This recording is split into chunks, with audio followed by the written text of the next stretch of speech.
Assalamu alaikum. Et Nick Bark, j'ai toujours pas d'intro. Aujourd'hui, on est là pour parler des beurets. Pas des beurettes. Non, des beurets, au masculin. Je me suis dit, si les beurettes existent au féminin, elles doivent exister au masculin aussi. Ils doivent exister au masculin.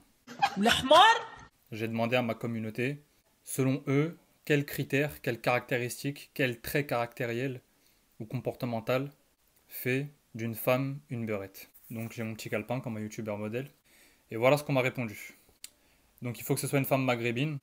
Désolé pour Fatou et Jacqueline. Déjà qu'on a du mal à accepter les Libanaises, les Égyptiennes et compagnie. Et donc il faut qu'elle soit vénale, facile, qu'elle ait une vie sexuelle assez décomplexée, assez active ou au moins occasionnelle. Tourne-toi, salope! Qu'elle fréquente les lieux de dépravation tels que les boîtes, les chichas, etc.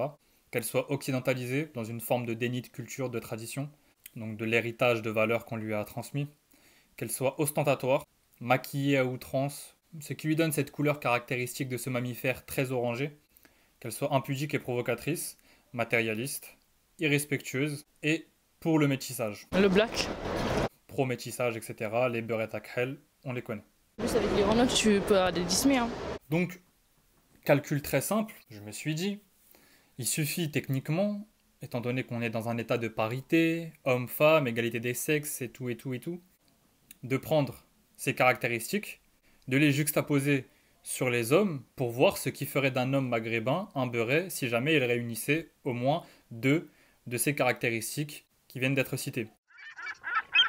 Ouais, j'ai choisi deux parce que le plus souvent, quand une maghrébine est une pute et qu'elle va à la chicha, on dit que c'est une beurette. Ou alors si c'est une pute et qu'elle est trop maquillée, on dit que c'est une beurette. Qu'elle est pour le métissage et qu'elle est trop maquillée, on dit que c'est une beurette. La solution rêvée, c'est le mariage mixte, une blanche avec un beau noir. Bref, vous l'aurez compris, dès qu'elle réunit deux des caractéristiques qui viennent d'être citées, on dit d'elle que c'est une beurette. Donc techniquement, un homme qui réunit deux des caractéristiques qui viennent d'être citées doit être un beuret. Eh oui, Et c'est là que c'est très intéressant. Parce que là, vous voyez qu'il y a tout de suite une problématique. Et là, il va commencer à y avoir des hommes qui vont réagir bizarrement derrière l'ordinateur. Vous savez, ces hommes-là qui disent « Ouais, mais nous, on est des hommes, on a le droit. » Donc, c'est là qu'en fait, j'ai même pas besoin de finir, limite. Parce qu'en vérité, il n'y a vraiment pas besoin de finir. Je veux dire, prenez tous les maghrébins que vous connaissez, dans votre cercle d'amis, de connaissances. Et réfléchissez bien, tous les maghrébins que vous connaissez. Ok ? Maintenant, essayez d'en trouver deux qui ne baissent pas tout ce qui bouge. Ouais, mais nous, on est des hommes, on a le droit. Ou qui ne baisse pas de temps en temps au moins, qui ne va jamais en boîte ou en chicha, qui n'est pas ostentatoire, qui n'est pas occidentalisé, qui n'est pas impudique et provocateur, qui n'est pas matérialiste, qui n'est pas irrespectueux et qui n'est pas pour le métissage sous toutes ses formes. au château d'Angers. Parce que pour les femmes, on aime bien dire que c'est surtout avec les khel, avec les renois, mais pour les mecs, c'est le métissage sous toutes ses formes. Type qu'à partir du moment où c'est une relation, un rapport, un échange, un conjointement, une union, une unification, une alliance avec quelqu'un d'autre que ta race, entre guillemets, donc hors Maghreb, à ce moment-là, c'est considéré comme du métissage. Hein. Donc les petits maghrébins qui sont friands de latina, de babtou, de tismé ou autres, vont rentrer dans la case pro-métissage. Ouais, mais nous, on est des hommes, on a le droit. Et ben autant vous dire que, d'après une statistique très fiable de l'INSEE, eh ben, il y a au moins entre 60 et 80% des hommes maghrébins qui sont des beurets. Waouh! Tandis que pour les femmes, ça se situerait autour de 30 à 50% selon la clémence ou la dureté de jugement, qui seraient donc des beurettes. Donc là, on se pose un problème très bizarre, c'est que vu qu'il y a plus de beurets que de beurettes, comment ça se fait qu'on parle plus des beurettes que des beurets? Quelle honte. Tu n'as pas honte, hein? Lâche. Là, on rentre dans l'aspect problématique et la conclusion de cette vidéo. Si on parle plus des beurettes que des beurets, alors qu'il y a plus de beurets que de beurettes, c'est tout simplement parce que c'est un problème traditionnel. Comme je vous l'ai dit, il y a toujours des espèces de pingouins, de mes couilles, qui viennent vous dire « Ouais, mais nous, on est des hommes, on a le droit. » Donc il y a un moment, il faudrait choisir le prisme avec lequel on appréhende la situation. Parce que je sais pas dans quel autre contexte de la vie tu dis « Ouais, mais nous, on est des hommes, on a le droit. » Parce que le plus souvent, hein, ce genre de mecs qui vont te dire cette parole-là, c'est les mêmes hommes qui vont te dire « L'homme et la femme, ils sont égaux, ok ?» La femme, elle doit travailler autant. Ouais, moi, j'attends pas que ma femme soit une feignante, elle reste sur le canapé, à rien foutre de toute sa journée, je sais pas trop quoi. Quelle honte. Tu n'as pas honte, hein? Lâche. Ils aiment bien parler, ces mecs-là, de femmes d'influence, inspirantes, qui sait investir, de femmes fortes. Ils veulent une Beyoncé, ils veulent un couple à la Beyoncé Jay-Z ou je sais pas trop quoi. Mais par contre, quand on rentre dans ce domaine-là, dans le domaine qui les intéresse eux et qui sont en leur faveur, là ils te sortent des non mais là il n'y a pas d'égalité, il n'y a pas de parité. Nous on a le droit mais pas elle. Ouais mais nous on est des hommes, on a le droit. Autant vous dire que c'est des hommes qui se contredisent fort fort fort. Et en vérité je vais vous expliquer le problème, plutôt la solution. Il y a deux raisons à ça. La première raison, c'est l'environnement. La vie de notre planète est en jeu, je compte sur toi.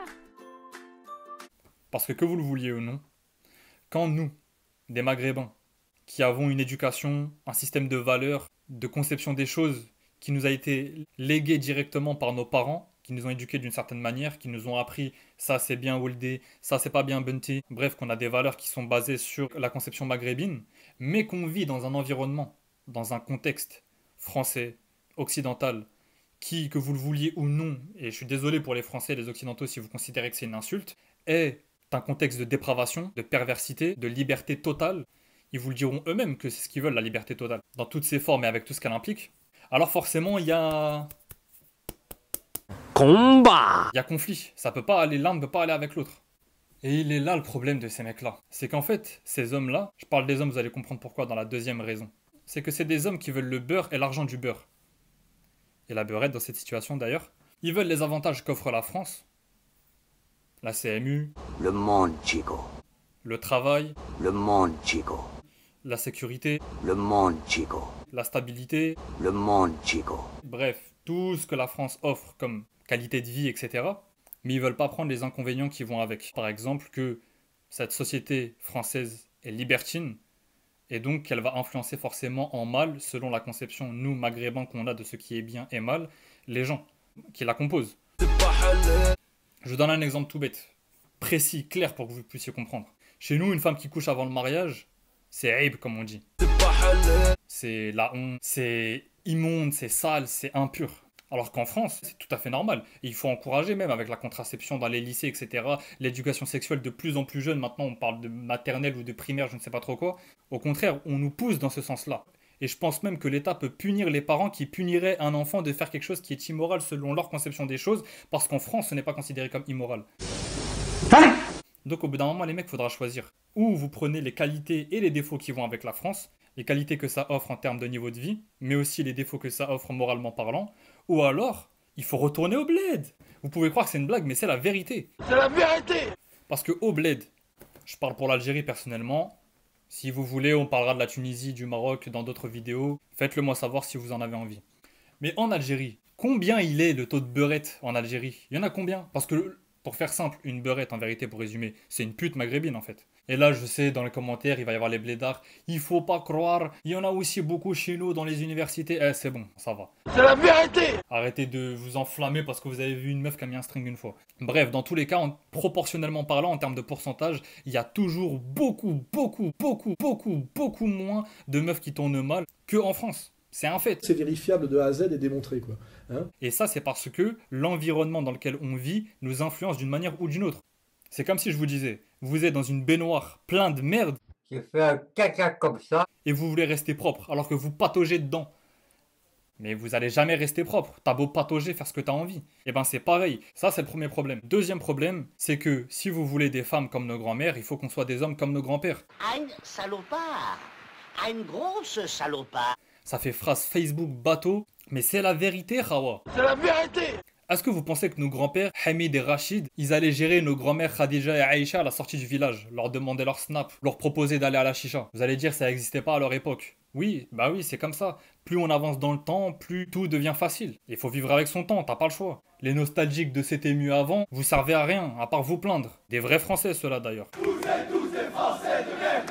Mais il faut jamais oublier que c'est l'homme, chez nous les Maghrébins, parce que cette vidéo s'adresse aux Maghrébins, s'il vous plaît. Les autres communautés peuvent regarder par curiosité, s'ils veulent comprendre comment on pense, mais avec objectivité, s'il vous plaît. Parce que votre avis... On s'en fout des blancs. C'est à l'homme d'indiquer la direction dans laquelle son couple et sa famille vont. Donc si on a des hommes fragiles, dépourvus d'honneur, sales, malpropres, fouhan, djayeh, khamej, fayeh, moussakh... Bon c'est bon, je m'arrête là. Comment vous voulez qu'on ait des femmes propres, pudique, mielleuse, hloua, hnina, zina, zouina pour les Marocains. Allah khoya. Mais arrêtez de faire les constatataires, je fais qu'un constat. En conclusion et pour éviter de tirer dans la longueur, il y a beaucoup de sujets liés à ce thème qu'on abordera dans d'autres vidéos, notamment à l'intégration, le métissage et autres. Pour conclure, je dirais tout simplement qu'il s'agit d'un choc culturel entre l'héritage de valeurs et de moralité qu'on a reçu de nos parents et grands-parents maghrébins et la liberté qui nous est proposée en France. Ouais, là, le débat. Qui crée en nous une sorte de schizophrénie. Ouais, là, le débat. On n'est pas du tout dans l'optique de dire qui a raison, qui est bon, qui est mauvais. Simplement, chacun a son système de valeurs, son système de jugement. Et c'est ça l'explication au phénomène, à la hype qu'il y a autour des beurrettes et un peu moins autour des beurrés. On ne pourra jamais se mettre d'accord sur ce point pour la bonne et simple raison qu'il n'y a pas d'équilibre. Les plus radicaux, entre guillemets, et moralement maghrébins ne trouveront de solution qu'en retournant vivre dans leur propre bled, là d'où vient leur système de valeurs, là où la société est basée sur la moralité. Les gens n'ont plein de cul des Arabes, bordel! Tandis que ceux qui privilégient absolument leurs avantages, leur qualité de vie en France, vont se voir obligés de s'adapter. À Rome, on fait comme les Romains, comme on dit. Bonjour, c'est Noël.